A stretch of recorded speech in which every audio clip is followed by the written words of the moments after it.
say my second grader would like to have a TV for Christmas. Yep. Which is a Yep. very real thing. It's absolutely a real thing, Jim. 68% of 68% of elementary and high school kids in the United States, the average over K-12 students is 68% have a screen in their bedroom, television or a video game screen in their bedroom. Okay, we know that that's not a good idea. Why? Right off the bat, 31% greater risk for overweight and obesity. Just the decision to put a screen in the bedroom. And that's because we know from research that kids with screens in their bedrooms spend about 5 more hours a week in front of that screen. That's 5 less hours of other activity. It's also, of course, makes it very, very difficult for a parent to supervise. You know, if I don't even see what they're playing or watching, how do I supervise it? You know, and you know, how do I know where they're going on the internet?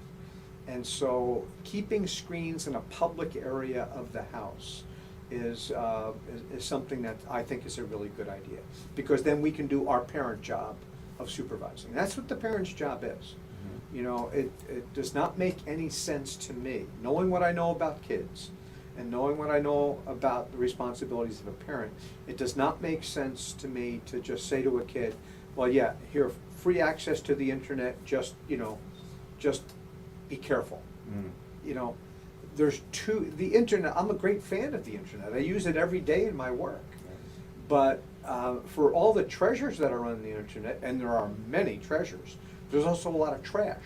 Mm. Well, it's not fair to expect a 15, 16-year-old or a 10-year-old to make all of those choices. Mm-hmm.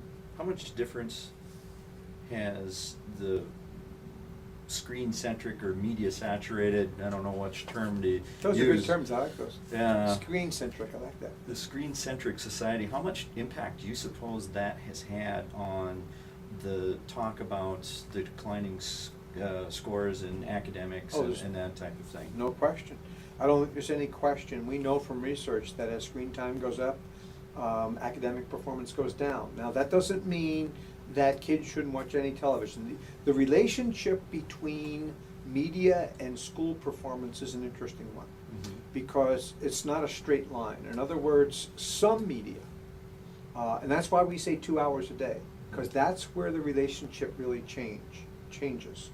You know, some media, in terms of kids' lives, not only does it not seem to hurt their academic performance, they seem to do just even better. But it gets to a point, and the point is about 16 to 18 hours a week. That, when it gets beyond that point, then it starts to go the other direction.